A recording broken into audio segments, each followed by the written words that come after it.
Assalamualaikum warahmatullahi wabarakatuh.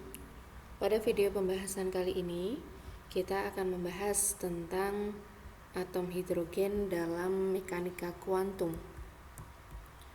Seperti yang sudah kita pelajari di bab ini, di bab sebelumnya, kita sudah membahas tentang model atom menurut Thomson. Jadi model atom menurut Thomson, di mana atom itu terdiri dari bola bermuatan positif yang di dalamnya tersebar elektron bermuatan negatif. Mempunyai kelebihan dapat menjelaskan beberapa sifat atom dan bisa menjelaskan tentang keberadaan elektron. Tetapi model atom Thomson ini mempunyai beberapa kekurangan, diantaranya tidak dapat menjelaskan tentang hamburan partikel alfa, sehingga kita membutuhkan model atom yang lain. Untuk menjelaskan tentang hamburan partikel alfa, muncul model atom Rutherford, di mana atom itu terdiri dari inti atom yang masif dan berada di dalam pusat atom, kemudian elektron mengelilingi inti tersebut. Nah, kelebihan dari model atom Rutherford itu bisa menjelaskan tentang hamburan partikel alfa. Tetapi atom Rutherford itu juga tetap mempunyai kelemahan. Kelemahannya, dia tidak bisa menjelaskan tentang orbit elektron yang mengelilingi inti. Menurut model atom Rutherford, orbit elektron yang mengelilingi inti itu lama-kelamaan energinya akan habis dan jatuh ke inti. Nah, ketika elektron itu jatuh ke inti, nanti atomnya akan kolaps atau akan hancur, sehingga kita membutuhkan model atom yang lain. Nah, untuk menjelaskan kelemahan dari model atom Rutherford, muncullah model atom Bohr. Nah, model atom Bohr ini struktur atomnya itu sama seperti Rutherford, yaitu terdiri dari inti, atom, dan elektron yang mengelilingi inti. Hanya saja model atom Bohr itu bisa menjelaskan orbit elektron yang mengelilingi inti. Jadi atom Bohr, jadi Bohr itu mempostulatkan tentang keadaan mantap stasioner, di mana keadaan ini dapat terwujud apabila momentum sudut elektron ketika mengelilingi inti itu terkuantisasi ya, atau kelipatan bulat dari NH bar, sehingga jari-jarinya juga terkuantisasi dan energinya juga terkuantisasi. Nah, meskipun model atom Bohr ini mempunyai kelebihan ya, bisa menjelaskan tentang elektron, orbit elektron yang mengelilingi inti tanpa mengharuskan elektron itu memancarkan energi terus-menerus. Tetapi model atom Bohr itu mempunyai kelemahan. Kelemahannya salah satunya dia hanya bisa menjelaskan untuk model atom yang jumlah elektronnya itu cuma satu, intinya cuma satu gitu. Jadi untuk jumlah elektronnya lebih daripada satu, itu model atom Bohr itu tidak bisa menjelaskan. Kemudian model atom Bohr itu juga tidak bisa menjelaskan tentang efek Zeeman. Jadi efek Zeeman itu terpecahnya satu garis spektrum menjadi 3 garis spektrum akibat adanya medan magnet eksternal. Jadi kalau spektrum garis itu ya, misalnya dari keadaan dari L2 ke L1, ini kan cuma satu garis. Kalau semisal tidak ada medan magnet eksternal, itu cuma terlihat satu garis. Tetapi ketika kita kenai dengan medan magnet eksternal, maka akan muncul misalnya L-nya sama dengan 1 ini, dia akan muncul 3 garis. Nah, ini nggak bisa menjelaskan model atom Bohr. Sehingga untuk menjelaskan tentang kelemahan model atom Bohr diusulkan, jadi kita kalau model atom Thomson, Rutherford itu analisanya menggunakan klasik. Model atom Bohr itu sebenarnya klasik ya, separuh klasik dengan separuh kuantum. Nah, karena model atom Bohr ini tetap mempunyai kelemahan, sehingga kita menganalisa model atom itu menggunakan mekanika kuantum. Nah, sekarang kita akan membahas tentang model atom hidrogen. Kenapa kita pakai hidrogen ya? Karena Hidrogen itu adalah atom yang paling sederhana. Masih ingat dengan persamaan Schrödinger ya? Jadi kita akan menganalisa atom hidrogen menggunakan mekanika kuantum. Karena orbit elektron itu mengelilingi inti berupa lingkaran, maka kita akan membutuhkan bentuk persamaan Schrödinger dalam sistem koordinat bola.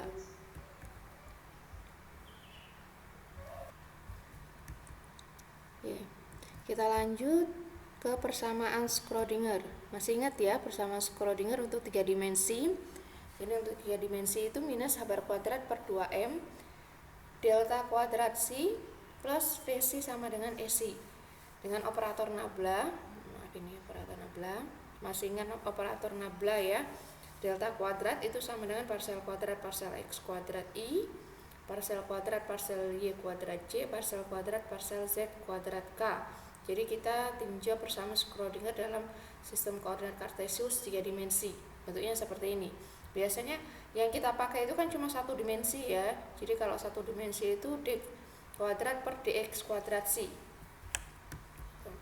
Persamaan 1, 2. Nah ini koordinat persamaan Schrödinger dalam sistem koordinat Cartesius. Nah bagaimana dengan persamaan Schrödinger dalam sistem koordinat bola? Jadi kalau kita mau merubah persamaan Schrödinger dalam koordinat bola, berarti kita harus mengganti nabla, operator nabla kuadrat ke dalam sistem koordinat bola. Nah ini pasti Anda sudah mendapatkannya di matfiz 1. Kalau nggak matfiz 1, matfiz 2 ya. Jadi ini kita langsung pakai. Jadi nabla kuadrat itu bisa kita tuliskan sebagai 1/r kuadrat. Jadi transformasinya ya dari koordinat Cartesius ke koordinat bola. Jadi nabla kuadrat itu bisa kita tuliskan 1/r kuadrat parsel r kuadrat parsel r ditambah dengan 1/r kuadrat sin theta parsel theta sin theta parsel theta plus 1/r kuadrat sin kuadrat theta d parsel kuadrat v kuadrat. Jadi kalau semisal Anda menanyakan dari mana rumus persamaan 3 ini berasal, ini mungkin lebih mantapnya lagi kalau semisal Anda melihat matfiz ya, matfiz 1 atau matfiz 2, karena tidak mungkin di sini kita menurunkan rumus ini ya. Jadi kalau mau menurunkan rumus ini ya nanti panjang. Jadi intinya kalau semisal Anda ingin merubah koordinat Cartesius ya, nabla ini operator nabla kuadrat ke dalam dari koordinat Cartesius ke koordinat bola, itu berarti transformasinya seperti ini. Kalau enggak nanti ada kok formula-formula itu ya. Jadi kalau semisal Anda mau merubah nabla kuadrat ke dalam misalnya sistem koordinat silinder, itu nanti juga ada formulanya lagi gitu. Jadi berarti kita ganti nabla kuadrat itu menjadi persamaan 3, sehingga ya persamaan Schrödinger berubah menjadi seperti ini. Jadi seperti persamaan 4 ini ya, minus h bar kuadrat per 2m, nablanya kita ganti c, vc sama dengan ec. Nah ini terlihatnya lebih rumit sepertinya ya. Nah sekarang kita akan mencari solusi dari persamaan Schrödinger dalam sistem koordinat bola yang pada persamaan 4 ini. Ini kan akan terlihat lebih lebih rumit mungkin ya, karena kan lebih panjang persamaannya. Dan di sini juga nanti saya tidak akan menjabarkan solusinya secara lengkap. Kalau misalnya secara lengkap itu akan panjang sekali. Mungkin nanti akan lebih diperdalam di mata kuliah fisika kuantum ya. Jadi untuk menyelesaikan persamaan 4 ini kita gunakan separasi variabel. Ya, masih ingat separasi variabel ya? Mungkin separasi variabel itu Anda kenal di matfiz juga ya. Jadi apa itu teknik separasi variabel? Jadi persamaan Schrödinger dalam koordinat bola persamaan 4 itu kan solusinya berupa fungsi gelombang dari si r theta phi. Jadi si-nya itu fungsi 3 variabel r theta phi. Nah, fungsi dari 3 variabel ini mau kita pecah. Jadi si r theta phi itu kita pecah menjadi rr theta phi phi. Jadi masing-masing fungsi itu cuma satu variabel gitu ya. Jadi si, karena kan tadi kan susah ya, si itu fungsi dari r theta phi mau kita pecah menjadi rr theta phi phi. Jadi nanti si-nya kita ganti dengan ini. Jadi rr itu fungsi radial, theta itu fungsi orbital, kemudian phi itu fungsi azimutal. Kalau kita substitusikan persamaan 5 ke dalam persamaan 4 itu ya. Jadi tadi C-nya itu kita ganti dengan ini. Jadi ini kan tadi kan C ya. Jadi ini tadinya C R theta V ya. Kita ganti ya. Ini juga kita ganti, ini C-nya juga kita ganti, ini C-nya juga kita ganti. Kemudian persamaan ini kita bagi dengan ya kita kali ya, atau kita bagi ya.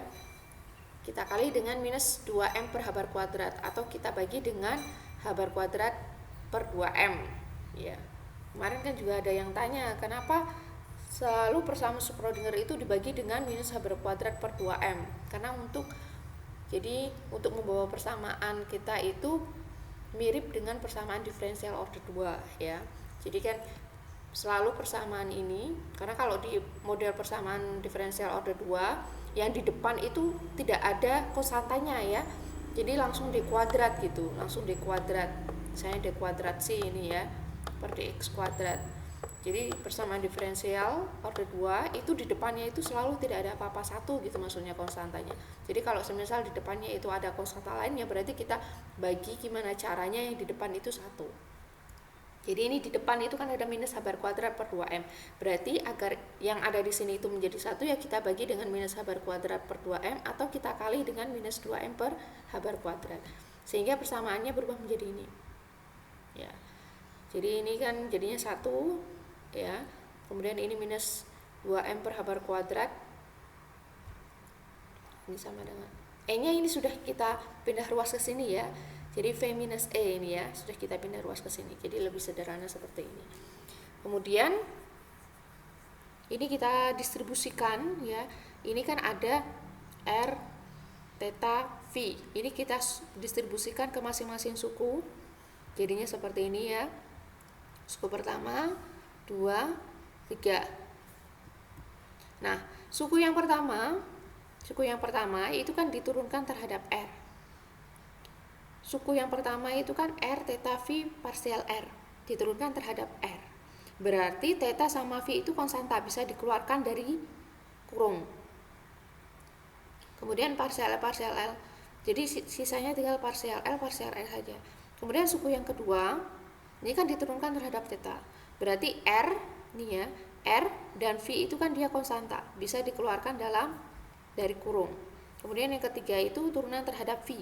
Jadi R sama theta itu juga bisa kita keluarkan dari kurung. Sehingga persamaannya berubah menjadi seperti ini. Ini theta V keluar ya, jadinya parsial R. Kemudian RV ini keluar jadinya parsial theta. Kemudian R theta ini keluar jadinya parsial V. Kita dapatkan persamaan 6. Kemudian dari persamaan 6 ini kita kalikan dengan seper R theta V, atau dengan kata lain kita bagi dengan R theta V. Jadi kedua ruas ya persamaan 6 ini kita kali dengan seper R theta V. Ya kalau kita kali dengan seper R theta V ini ya, atau kita bagi dengan R theta V, berarti kan ini sama ini coret-coret ya, sisanya berarti seper R. Ini sisanya seper R. Yang ini ya, ini ada RV berarti sisanya nanti seper theta. Yang ini berarti nanti sisanya seper V. Kalau ini kan nanti kan satu ya, R theta V ya dikalikan dengan seper R theta V, jadi nanti 1. Sehingga dari persamaan 6 ya. Jadi dari persamaan 6 nanti kita dapatkan ya. Nih, kita dapatkan seper R ini ya. Kemudian seper tadi kan seper R, kemudian seper theta, seper V. Jadi ini Anda bisa langsung coret-coret dalam kertas, karena kalau misalnya cuma menyaksikan seperti ini saja mungkin akan bingung ya. Jadi kita dapatkan persamaan seperti ini. Yang ini kan tadi kan karena 1 ya. Nah, ruas kanan, jadi ruas kanan itu diasumsikan, ini kan persamaannya, persamaan 7 ini kan sama dengan 0 ya. Jadi di sini kita punya berapa suku? 1, 2, 3, 4. Ada 4 suku sama dengan 0. 4 suku sama dengan 0. Nah, kita asumsikan ruas kanan itu sama dengan L L plus 1 dikurangi L plus 1. Ini kan sama saja 0 toh. L plus 1 dikurangi dengan L plus 1. Ini kan sama saja dengan 0. Ya, sama dengan 0. Ya toh? Jadi ini ya, ruas kanan itu diasumsikan sama dengan ini. Karena kan sama dengan 0, jadi nggak masalah kan? Jadi persamaan 7, persamaan yang panjang ini sama dengan 0. Ya, sama dengan ini. Diasumsikan ini. Kenapa diasumsikan seperti ini? Ini mungkin juga salah satunya trik ya. Jadi L di sini itu adalah momentum sudut. Ya, jadi ini persamaan 7 diasumsikan sama dengan LL plus 1 minus LL plus 1. Yang tidak lain sebenarnya ini juga 0 ya. Jadi ini trik. Jadi ini tidak merubah persamaan 7 sama sekali.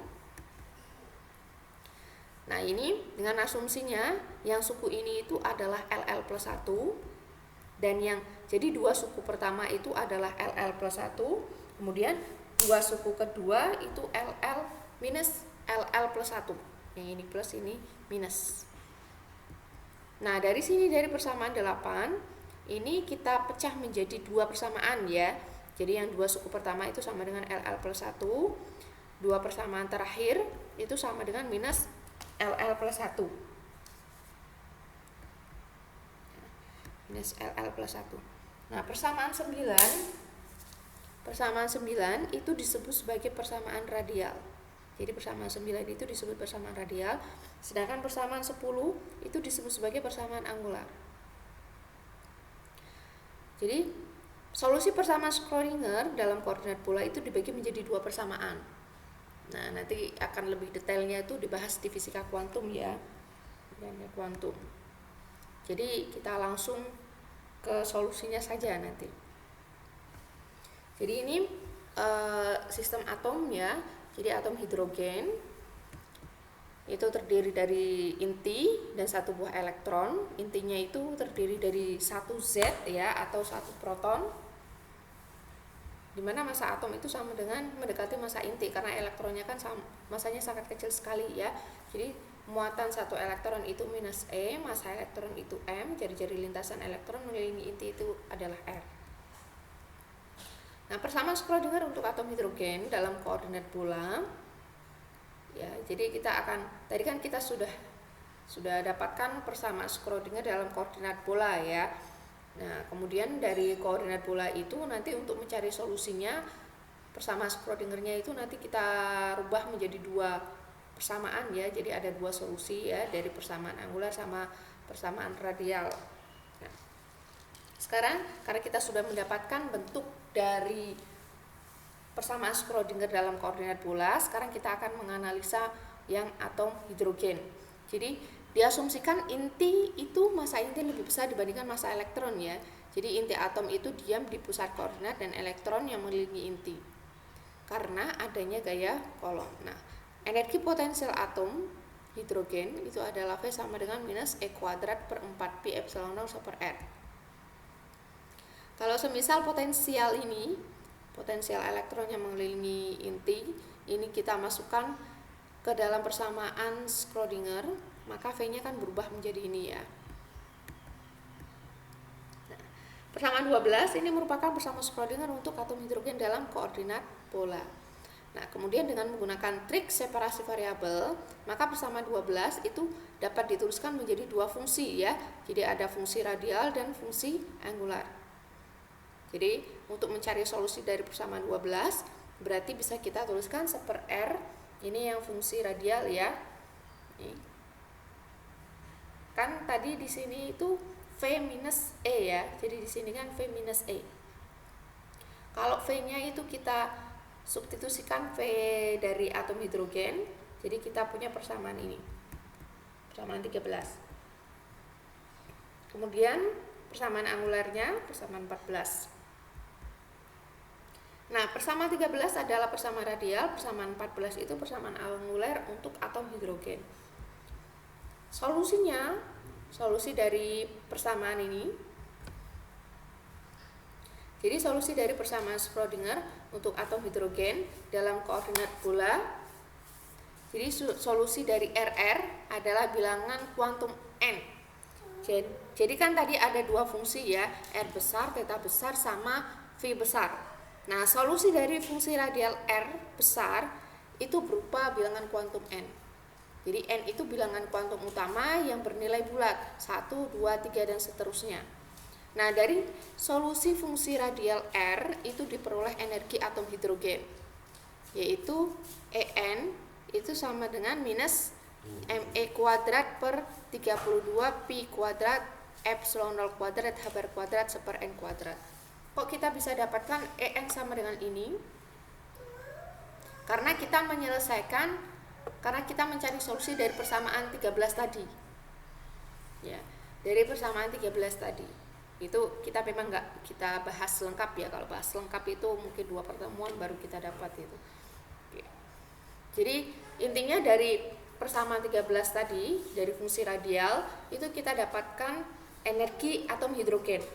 Dan ternyata ya, energi atom hidrogen yang diperoleh menggunakan mekanika kuantum ini sama seperti kalau kita menggunakan analisa model atom Bohr.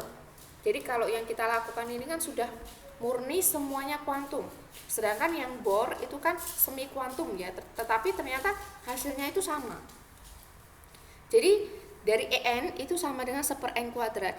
Jadi di sini disimpulkan bahwa atom Bohr dalam mekanika kuantum, energi atom itu terkuantisasi atau tertentu atau bertingkat-tingkat atau berlevel-level. Jadi kan di sini itu kan ini kalau semisal kita ini sama dengan ya. Ini minus 13,6 seper N kuadrat ya.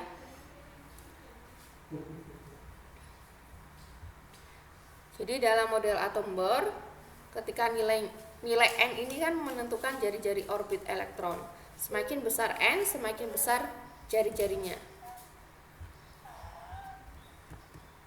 Kemudian solusi polar theta itu adalah bilangan kuantum orbital L. Jadi solusi R besar itu adalah N, solusi theta besar itu adalah L, kuantum orbital. Bilangan kuantum orbital atau biasanya disebut sebagai bilangan kuantum momentum sudut bernilai 0 hingga N-1. Jadi bilangan kuantum L itu menentukan apakah orbitnya berbentuk lingkaran atau elips. Jadi semua orbit dengan nilai L terbesar akan mempunyai orbit berupa lingkaran. Sedangkan semua orbit dengan nilai L terkecil itu akan memiliki orbit berupa elips. Jadi kalau jadi ini dari R itu kita peroleh bilangan kuantum utama N dan kita peroleh energi atom hidrogen. Kemudian dari fungsi theta besar itu kita peroleh bilangan kuantum L dan ini menentukan bentuk lintasan dari elektron mengelilingi inti. Jadi kalau misalnya L-nya maksimum itu lintasannya berupa lingkaran ya. Kalau misalnya L-nya minimum itu dia akan berupa elips.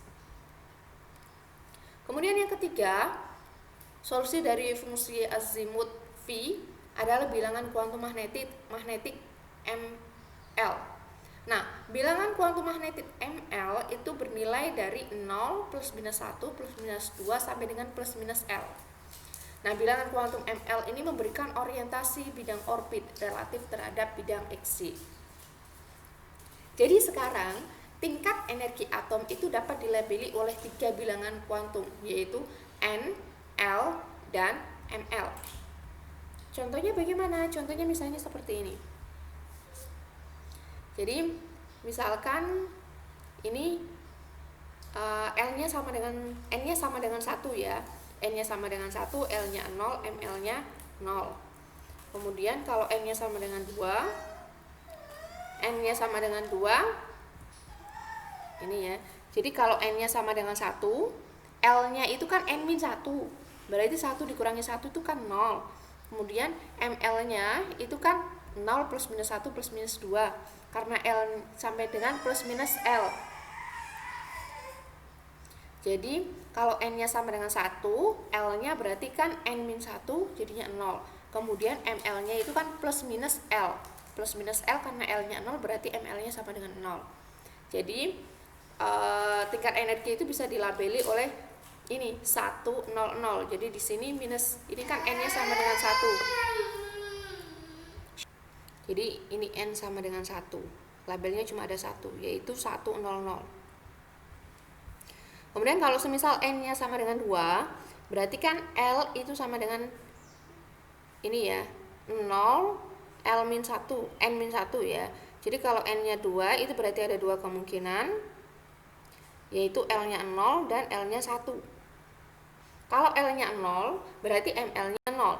Kalau L-nya 1, berarti ML-nya itu 0 plus minus 1. Ya, jadi 3. Nah, ini kalau N-nya sama dengan 2. Berarti label energinya adalah 200, 211, ini 211, 210, 1 Jelas ya? Nah, kalau semisal N-nya 3, berarti L-nya itu kan N min 1 ya. Berarti L-nya 0, 1, 2. Ini harusnya 2. Ini 2 ya. Jadi ini L-nya sama dengan 2, bukan 1. L-nya sama dengan 2. Kalau L-nya 0, berarti ML-nya 0. Kalau L-nya 1, berarti ML-nya min 1, 0, 1. Jadi kan 0 plus minus 1 ya.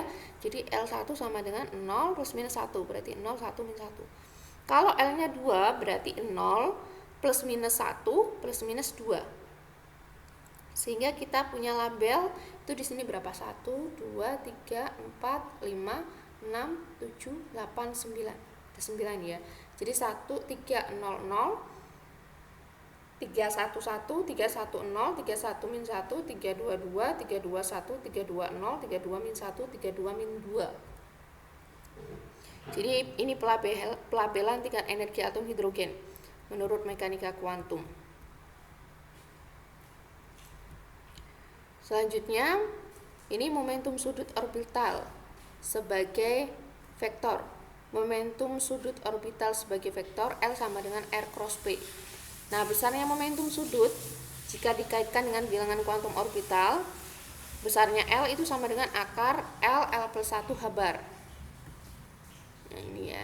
Jadi ini kan L sebagai vektor R cross P.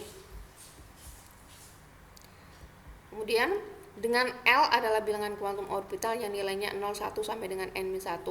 Seperti halnya vektor klasik, L itu memiliki komponen dalam ruang. Nilai momentum sudut orbital pada komponen Z itu adalah ml habar.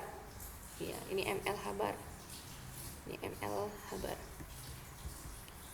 Nah, momen magnet pada sumbu Z yang berkaitan adalah ml sama dengan minus ml mu B. Dengan ml adalah bilangan kuantum magnet yang bernilai 0 plus minus 1 plus minus 2. Nah, mu B sendiri itu adalah magneton Bohr. Oke, ya. Kemudian ini contoh soal ya. Misalkan Anda disuruh mencari panjang vektor momentum sudut yang menyatakan gerak sebuah elektron dalam suatu keadaan L sama dengan 1 dan L sama dengan 2. Jadi kalau kita pakai persamaan 12 untuk L sama dengan 1, itu kan L sama dengan akar LL plus 1 habar. Ya, di sini kan L-nya sama dengan 1. Kita masukkan, berarti kita dapatkan akar 2 habar. Nah, untuk L sama dengan 2, berarti kita punya akar 6 habar. Kemudian tentukan semua komponen Z. Kalau ini kan disuruh menghitung panjang vektornya. Kalau ini disuruh menentukan semua komponen Z yang mungkin dari vektor L yang menyatakan momentum sudut gerak orbit dari suatu keadaan. L-nya sama dengan 2. Jadi kita gunakan persamaan 18. Nilai ML yang mungkin untuk L sama dengan 2 adalah 0 plus minus 1 dan plus minus 2. Jadi kalau semisal ML-nya plus 2 berarti LZ-nya itu sama dengan 2 habar. Kalau ML-nya 1 berarti LZ-nya habar. Kalau ML-nya 0 itu 0. Kalau min 1 berarti min habar. Kalau min 2 berarti minus 2 habar. Kemudian kita lanjut ke eksperimen Stern-Gerlach. Ini eksperimen Stern-Gerlach. Itu konsep eksperimennya seperti ini. Berkas atom hidrogen pada tingkat energi N sama dengan 2, L1 ml itu sama dengan 1, 0, 1. Ya, jadi berkas hidrogen. Oke, maaf, ini ya eksperimen Stern-Gerlach. Jadi ini ada oven, ini ada slit, kemudian ini ada magnet ya, dilewatkan pada medan magnet, kemudian ini ada screennya. Jadi eksperimen Stern-Gerlach itu diamati oleh Stern sama Gerlach tahun 1921 menggunakan atom tembaga. Ya, meskipun strukturnya lebih rumit dari hidrogen, tapi keadaan dasarnya sama. Jadi inti dari hasil eksperimen ini, sebelum kita masuk ke konsep ya, jadi hasil eksperimen ini ketika L-nya sama dengan 0, ml-nya kan 0. Jadi di layar harusnya kan di sini kan berarti kan cuma satu label saja ya, satu tingkat energi saja ya. Jadi harusnya kan munculnya cuma satu titik. Tetapi kenyataannya di layar itu muncul dua titik. Ini tadi itu loh pelabelan tingkat energi itu loh. Jadi kalau semisal N-nya itu kan berarti ini kan N, jadi 100. 100 berarti kan harusnya cuma ada satu titik. Tetapi ternyata di layar itu muncul dua titik. Kan aneh. Kemudian misalkan ini ya, kalau misalnya L-nya 1, ml-nya berarti itu kan 0 plus minus 1. Berarti kan ini kan kalau N-nya sama dengan 1 berarti kan 1 nih ya. Berarti kan 1 0 1 1 min 1 1 1 1. Harusnya kan muncul 3 titik. Harusnya. Tetapi kenyataannya di layar itu muncul 6 titik. Ini kan aneh.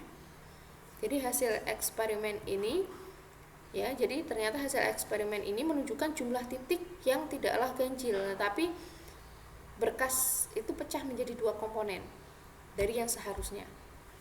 Nah, bagaimana menjelaskan hasil eksperimen ini? Jadi untuk menjelaskannya itu diperkenalkan yang namanya momentum sudut intrinsic spin. Jadi konsep eksperimennya ini berkas atom hidrogen pada tingkat N ya, meskipun yang dipakai itu tembaga ya, lebih rumit, tapi nggak apa-apa ya karena tingkat keadaan dasarnya sama. Jadi misalkan pada tingkat N sama dengan 2, L sama dengan 1, ml-nya berarti 1 0 plus 1. Nah, ini dilewatkan pada medan magnet tak seragam. Jadi ini berkas ya, berkas dilewatkan pada celah sempit, kemudian dilewatkan pada medan magnet yang tak seragam.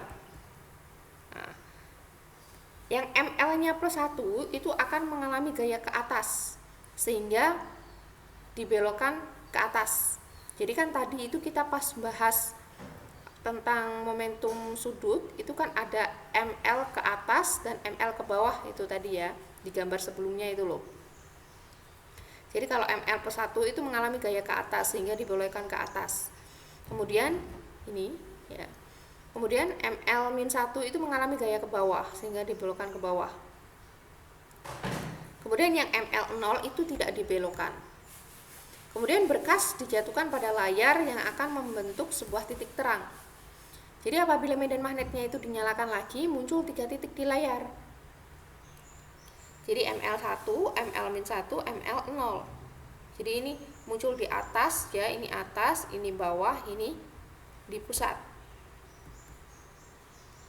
Jadi jumlah titik yang ada di layar itu ml sama dengan 2L plus 1. Jadi ini konsep eksperimennya. Secara teorinya harusnya begini. Ya, secara teorinya berarti kalau semisal N-nya 2, L-nya 1, ml-nya berarti 1 0 1. Nah, ini kalau semisal kita lewatkan pada medan magnet yang tak seragam, harusnya muncul 3 titik. Yaitu titik yang atas, bawah, dan titik yang ada di pusat. Tetapi kenyataannya ini kan harusnya 3 titik ya. Harusnya kan kalau misalnya L-nya 0, ml-nya 0, berarti ini munculnya harusnya 1 titik. Ternyata di layar itu munculnya 2 titik. Jadi jelas ya. Jadi kita kan ceritanya mau membuktikan dari tingkat-tingkat pelabelan tingkat energi yang ada tadi itu ya. Jadi kalau semisal L-nya 1, ml-nya 1 0 1, itu harusnya munculnya adalah 3 titik. harusnya 3 titik ini ya, sesuai teorinya seperti ini, harusnya 3 titik. Tetapi kenyataannya yang muncul nggak 3 titik tapi 6 titik. Ini kan jadi permasalahan. Ini padahal seakan-akan tadi kan kita pakai mekanika kuantum itu kan sudah bagus sekali ya, sudah sempurna sekali, tapi ternyata ada kelemahan ini. Kelemahannya ya tadi. Jadi kalau semisal harusnya munculnya 3 titik, ternyata 6 titik. Nah, kelemahan ini bisa dijelaskan dengan memperkenalkan yang namanya momentum sudut intrinsik. Apa itu momentum sudut intrinsik atau biasanya disebut spin? Jadi ini perbedaannya kalau kita belajar di fisika kuantum itu selalu ada padanan klasiknya. Ya, jadi observable yang ada di klasik itu menjadi operator di kuantum. Tetapi khusus untuk spin itu tidak ada padanannya di kuantum di klasik. Jadi spin ya, jadi analoginya begini. Analogi gerak bumi, kan bumi itu mengitari matahari. Nah, momentumnya itu momentum sudut orbital. Sedangkan bumi sendiri itu kan berotasi pada sumbunya. Nah, ini yang disebut sebagai momentum sudut spin intrinsik. Jadi analoginya seperti itu. Jadi ketika bumi mengitari, ini kan berarti momentum sudut ada 2 L dan S ya. Orbital sama spin. Jadi orbital itu misalkan yang bumi mengitari matahari. Kemudian yang intrinsik itu ketika bumi berotasi pada sumbunya. Nah, ini kan sama dengan gerak elektron. Jadi kan elektron mengitari inti atom. Itu momentum sudut orbital L. Nah, kalau elektron berotasi pada sumbunya itu adalah momentum sudut intrinsik spin S. Nah, untuk menjelaskan hasil percobaan Stern-Gerlach, nilai spin intrinsik S itu adalah setengah bagi elektron. Jadi momentum sudut spin sebagai vektor, ya, momentum sudut spin itu berperilaku sama seperti momentum sudut orbital. Momentum sudut spin itu mempunyai panjang S sama dengan akar SS plus 1 habar. Nah, momen magnet yang berkaitan itu mu S sama dengan minus E per ms. Komponen Z-nya itu SZ sama dengan ms habar. Dengan ms dengan kuantum magnet spin bernilai setengah min setengah. Jadi tingkat energi atom dilabeli oleh 4 bilangan kuantum. Jadi kalau tadinya itu cuma 3, N, L, Ml, sekarang 4. Jadi N, L, Ml, dan Ms. Nah, contoh pelabelan tingkat energi atom hidrogen menurut mekanika kuantum yang 4 bilangan kuantum itu ya. Jadi kalau semisal N-nya 1, L-nya 0, Ml-nya 0, berarti Ms-nya plus 1 plus setengah min setengah. Kalau N-nya 2, berarti L-nya 0, Ml-nya 0, Ms-nya setengah min setengah. Kemudian kalau misalnya L-nya 1, Ml-nya itu min 1, jadi Ms-nya plus setengah min setengah, Ml-nya 0 plus setengah min setengah. Jadi tadi itu, ini berarti kan muncul 2 ya. Ya. Kalau ini N-nya ini kan tadi kan berarti ini munculnya 1, 2, 3, 4, 5, 6, 7, 8 kayak gitu. Nah, ini ya. Jadi ini pelabelannya. Jadi pelabelannya terakhir, kalau sebelumnya itu kita pakai 3 bilangan kuantum, sekarang kita pakai 4 bilangan kuantum.